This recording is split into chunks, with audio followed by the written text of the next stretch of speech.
오늘은 구원의 여행을 떠나보는 시간을 갖도록 하겠습니다. 로마서 8장 29절부터 30절까지 읽겠습니다. 하나님이 미리 아신 자들을 또한 그의 아들의 형상을 본받게 하기 위하여 미리 정하셨으니 이는 그로 많은 형제 중에서 맏아들이 되게 하려 하심이니라.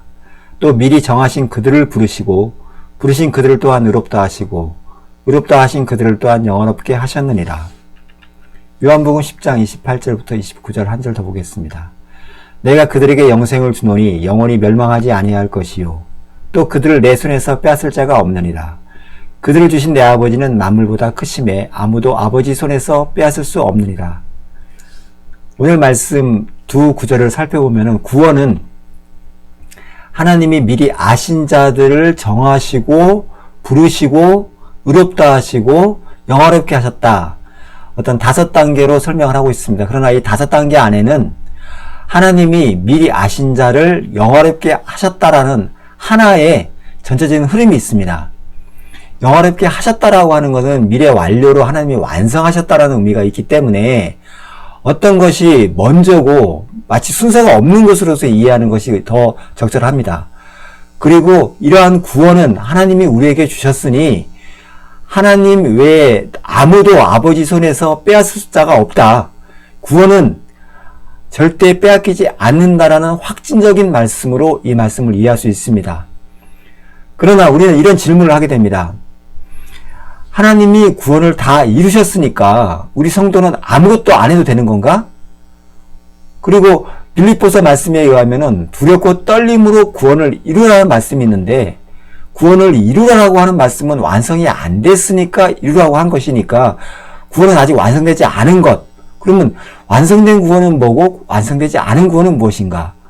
또 이런 의문점을 갖게 되고요. 또 구원을 설명하는 단계가 여러 가지 단계적인 표현이 있습니다. 소명, 거듭남, 중생, 회개를 의미하는 회심, 그리고 믿음, 양자 삼으시는 수양, 칭의 의롭다 하심, 거룩하게 되는 성화, 인도, 견인, 영화, 이런 구원을 표현하는 여러 가지 단어들을 통해서 구원이 하나님이 다 이루셨다고 하는데 마치 단계가 있는 것으로서 우리는 이해할 수밖에 없습니다. 먼저 불러야지 양자 삼으신 다음에 성화가 드러나 거룩게 사는 삶을 또 사는 것이고요. 또 나중에 영화롭게 되는 것 맞습니다. 하나님의 입장에서 구원은 선택하신 자를 부르시고 영화롭게 하시는 것 한 시간 개념이 없으신 한 세트로 묶여 있지만 우리가 그 구원이라고 하는 과정 중에서 살아가는 과정은 마치 우리가 여행을 하듯이 단계가 있는 것처럼 우리는 이해할 수 있습니다. 그래서 한편으로서는 구원은 단계가 없다라는 말씀도 맞지만 우리 구원 받은 자, 우리 인간의 입장에서는 구원은 단계가 있다라는 말씀도 맞는 말씀인 거죠. 오늘은 성화라는 구원의 어떤 중간 단계에 있는 그 단어를 중심적으로 구원을 좀 이렇게 폭넓게 한번 살펴보는 시간을 갖고 싶습니다. 그동안 제가 강의를 쭉 진행하면서 중심적인 어떤 내용은 앞에 칭의 하나님이 구원을 이루셨다라는 그런 부분으로 보통 설명이 되어 있습니다. 오늘은 하나님께서 구원을 완전히 이루셨는데 그 이루시는 그 과정 중에 우리가 성화라고 하는 구원의 어떤 또 다른 모습을 이루어가는 그런 부분을 또 설명해 드리고 싶고요. 또 영화라고 하는 부분도 조금은 덧붙여서 설명해 드리고 싶습니다. 한국 교회가 이 구원을 설명하는 데 있어서 이렇게 좀 폭넓은 설명을 다 하지는 못하고 어느 한 부분만 뽑아서 설명을 하다 보니까 우리가 좀 구원을 왜곡해서 보고 있는 부분도 있고요. 성화를 마치 내가 변화되어서 무엇인가를 이루어가는 과정으로 설명을 하다 보니까 성화를 또한 좀 오해하고 있는 부분도 좀 있는 것 같습니다. 예, 첫 번째, 구원에 보통 9단계가 있다고 그러는데 소명, 중생, 회심, 믿음, 칭의, 아까 제가 중심적인 부분으로 받고 칭의는 내가 죄인이지만 예수 그리스도를 통해서 하나님의 모든 율법적 요구가 다 완성되었으니 우리가 예수님을 믿게 되면은 그것을 통해서 내가 죄인이 아니라 이제는 의인이 되었어 라는 하나님의 재판적 행위가 바로 칭의로 설명할 수 있었습니다. 또 성화는 7번째 나와 있던 성화는 그러한 칭의를 받은 자들이 삶을 살아가면서 하나님의 형상을 닮아 살아가는 것, 이제 그렇게 볼 수 있는 것이고요. 거룩한 삶을 사는 것, 마지막에 그리스도의 재림을 통해서 이루어지는 구원의 완성 단계를 영화라고 하는데, 이렇게 이제 9단계가 있는 것처럼 우리는 보지만, 아까 제가 말씀드렸던 것처럼 이건 한 번에 또 이루어지는 하나님의 관점에서도 볼 수 있다는 것으로 제가 설명드렸습니다. 그런데 이제 오늘은 제가 이걸 좀 나누어서 3단계로 칭의, 성화, 영화라는 어떤 3단계로 보면서 또 우리 기독교가 시작되었던 종교개혁 이후에 성화라는 관점을 어떻게 좀 바라보는지 그런 부분을 좀 살펴보면서 오늘 말씀을 한번 쭉 나누었으면 좋겠습니다. 구원의 여행을 떠나는 그런 시간이죠. 역사적으로 이제 종교개혁 이후에 성화를 어떻게 바라보았는지, 그리고 한국 기독교가 이 성화를 좀 오해하고 있습니다. 그 오해된 부분을 살펴보면서 우리가 과연 성화를 어떤 관점으로 보는 것이 성경적인 것인지 정리하는 시간으로 한번 보겠습니다. 단계로 한번 나누어 보시죠. 칭의, 디카이오라고 하는 언어, 복음을 믿고 아까 이제 죄인이었는데 의인 삼아 주신 것. 내가 독사의 자식, 이제 뭐 어떤 그런 좀 신분적인 부분에 있어서 좀 표현이 좀 그렇습니다만 하나님의 아들로 신분이 바뀐 거죠. 의인으로 아들 삼아 주신 것, 전체적인 의미에 있어서 그걸 이제 칭이라고 볼 수 있고, 이것은 우리가 복음을 믿을 때 예수님을 내가 영접했을 때 드러나는 것, 우리 이제 사람의 입장에서 봤을 때는 그렇습니다. 예수님을 믿었습니다. 믿고 난 후에 이제 성화 과정을 받게 되는데, 성화라는 단어는 하기야조라는 그 단어 자체는 하나님이 우리를 쓰기 위해서 분리시켰다는 단어이기 때문에 하나님 관점에 보기에서는 이미 분리되었다고 볼 수 있지만, 우리 입장에서는 믿었지만 우리가 처음서부터 성도답게 거룩하게 살지는 못하는 것이죠.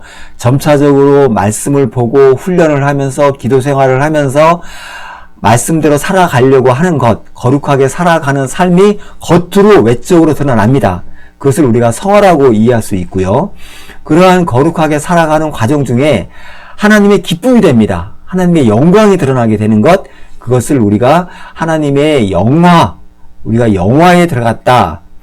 물론 이제 우리가 삶을 살면서 100% 성화롭게 살 수가 없습니다. 100% 성화가 되었을 때 우리는 하나님의 영광에 참여했다라는 그런 의미로 봤을 때는, 우리가 육신을 입고 있을 때는 그게 한계점이 있기 때문에 마지막 죽었을 때, 내가 육신을 버렸을 때, 또는 예수님이 재림하셨을 때 우리가 그 하나님의 영화가 마지막에 드러난다. 이제 이렇게 이제 어떤 신학적으로는 표현할 수 있을 것 같습니다. 역사적 흐름에 비추어 본 성화론이라는 제목을 잡고, 이제 마틴 루터가 종교 개혁을 한 다음에 이 성화론을 어떻게 바라보았는지에 따라서 우리가 이제 지금까지 이제 공부했던 칭의 부분보다도 이제 오늘은 성화 부분을 중심적으로 해서 한번 구분을 해서 한번 살펴보겠습니다. 마틴 루터는 칭의와 성화가 분리를 안 되고 모두가 다 하나님의 은혜로 되고, 우리 인간적인 어떤 순종과 이런 것을 갖다가 중요하지 않고 이 모든 것이 다 하나님의 전적인 은혜로만 발생을 한다라고 보았습니다. 그 반면에 켈빈은 칭의, 하나님이 나를 자녀 삼아주시고 의롭다 하신 것은 100% 하나님의 은혜지만 2차적으로 내가 거룩한 삶을 살아가는 것은 우리 인간의 능동적인 순종이 따라야 된다라고 보았습니다. 이 부분을 이해할 때 이제 이렇게 한번 이해해 보는 거죠. 아빠와 엄마가 결혼을 해서 자녀를 낳을 때 그 자녀가 이제 잉태되는 그런 부분에 있어서는 단 1도 자기가 영향력을 끼칠 수 없습니다. 그러나 자녀가 성장을 해 갑니다. 그러면서 청소년기쯤 왔을 때 그가 아빠, 엄마의 말씀에 따라서 살아가는 그런 부분에 있어서는 어떤 아들은 그 부분을 내가 잘 받아서 순종하면서 살아갔을 때는 아빠, 엄마에게 기쁨이 되고, 거부합니다. 나는 우리 부모님 말씀대로 살아갈 수 없어. 또 뭐 가출을 하기도 하고, 이러한 자들은 하나님 아버지의 엄마 기쁨이 안 되기도 하는 거죠. 이런 것처럼 이해했을 때 칼뱅은 1차적인 자녀 되는 것은 100% 하나님의 은혜지만 자녀답게 살아가는 것은 나의 인간의 순종이 어떤 좀 개입이 된다라고 봤습니다. 이제 이러한 학설은 켈빈주의나 마틴 루터 파들이 처음에 이제 말씀을 어느 정도 좀 정립을 했는데 이제 어떠한 오해를 하게 됩니다. 그들이 어떤 오해를 하게 되냐면요. 물론 이들은 이제 종교 개혁이 이루어져 가지고 말씀 연구를 많이 했지만 삶으로 드러내는 데 있어서는 한계점을 가진 게 하나님이 전적인 은혜에 의해서 우리가 구원받았다면은 다른 사람도 하나님의 은혜에서 하나님의 능력에 의해서 그를 구원시켜낼 것이기 때문에 내가 그들을 위해서 말씀을 전하거나 뭐 전도하거나 선교 사역을 하거나 그럴 필요가 없다. 오해를 하는 거죠. 우리 마태복음 마지막에는 하나님 예수님께서 마지막으로 내 복음을 전파하라고 하셨는데 그들은 전파하는 것에 대한 중요성보다 하나님이 구원할 자들은 하나님이 어떻게든 다 구원할 것이니까 내가 노력하지 않아도 되라고 오해를 했던 그런 부분이 있습니다. 그런 상황에 인간들이 거룩하게 살고 하나님 뜻대로 살고 하는 것에 대한 어떤 깊은 어떤 노력을 하지 않았던 그런 모습들이 드러나자 요한 웨슬레나 이런 분들이 그렇게 해서는 안 된다. 우리가 인간이 죄를 짓고 그렇게 살면 하나님의 영광을 드리지 못하니까 내가 죄를 짓지 말아야 된다. 거룩하게 살아내야 된다라고 강조를 하기 시작합니다. 하나님의 은혜에서 내가 자동적으로 거룩하게 될 거라는 관점보다는 우리 인간들이 그렇게 살아나지 못하는 모습을 보고 내가 이제는 노력을 해서 죄를 짓지 말아야지 라는 그런 것이 필요하다는 거죠.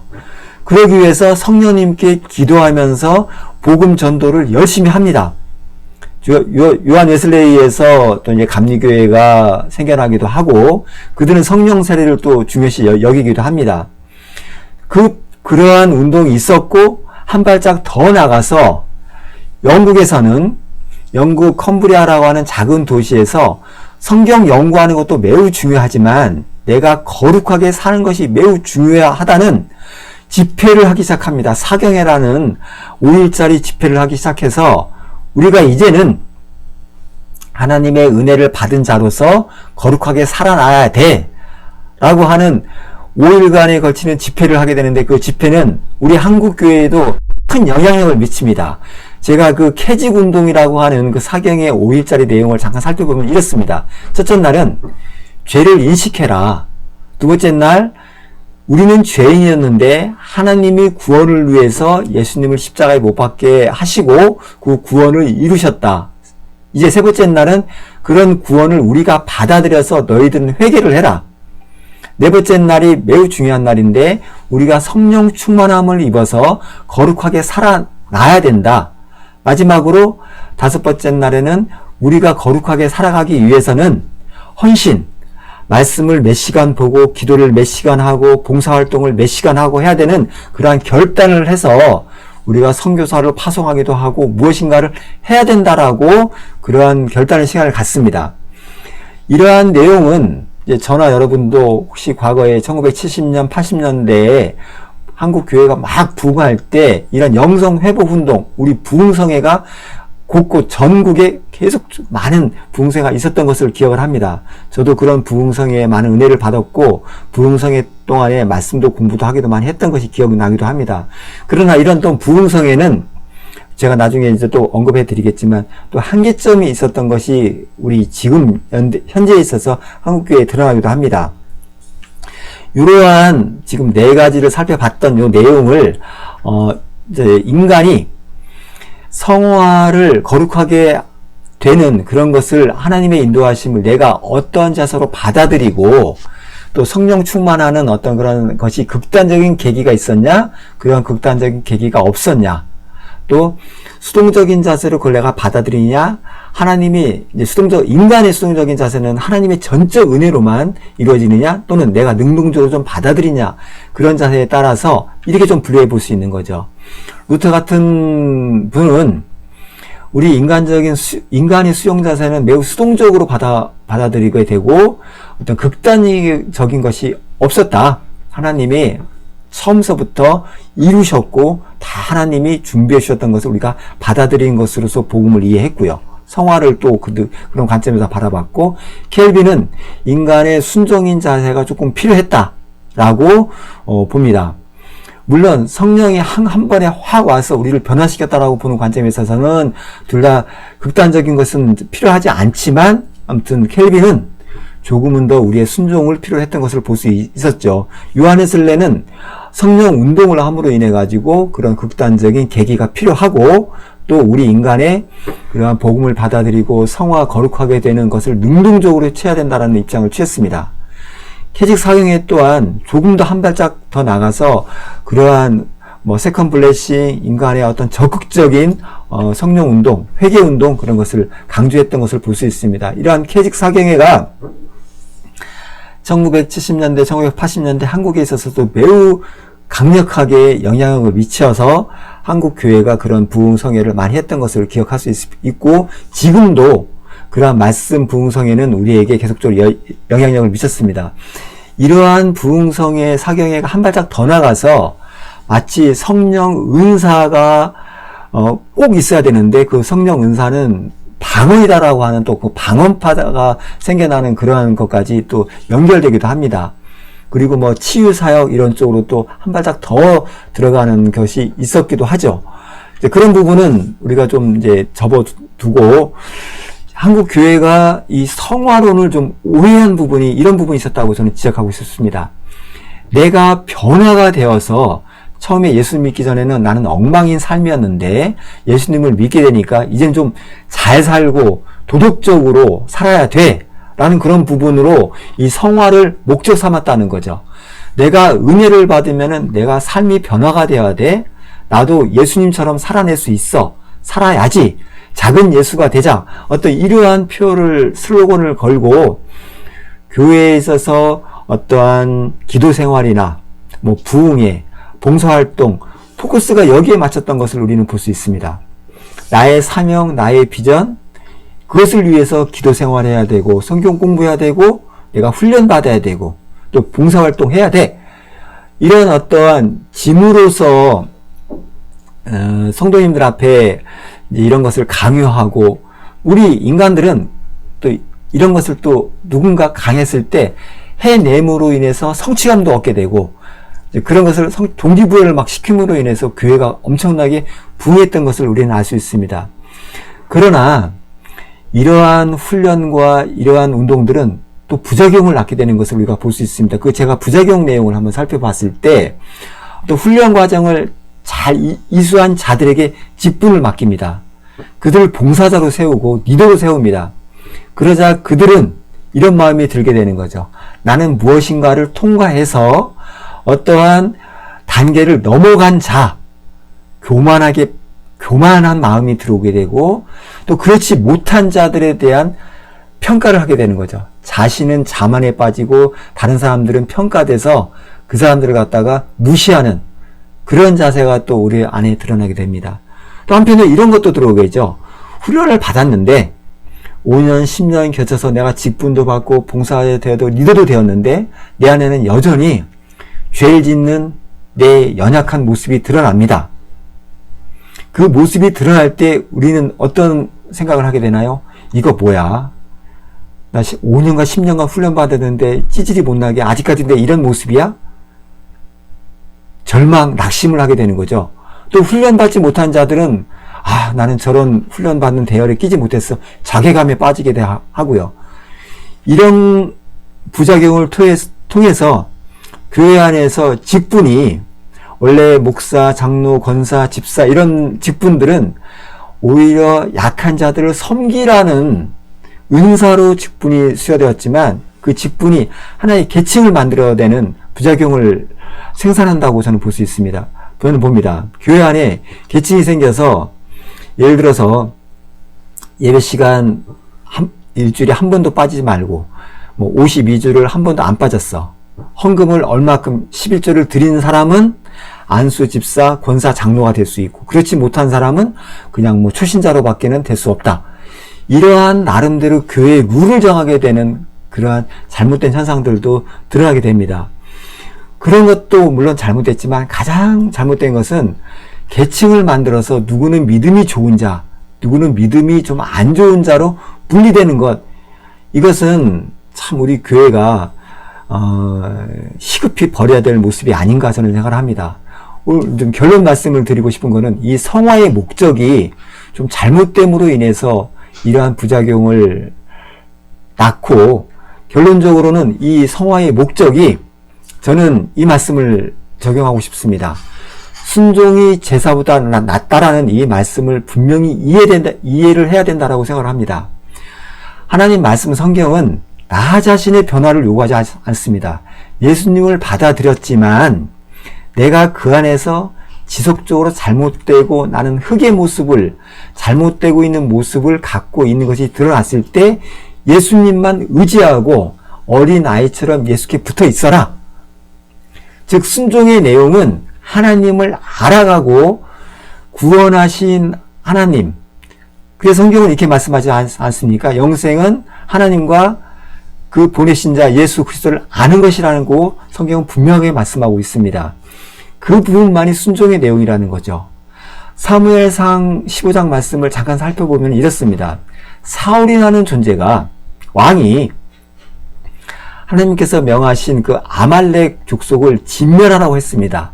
하나님은 이 아말렉을 그 민족을 미워했다는 표현보다도 아말렉이 가지고 있는 그 죄성, 이스라엘에게 요구하고 싶어졌던 그 죄를 버리는 것을 하나님께서 요구하셨던 것이죠.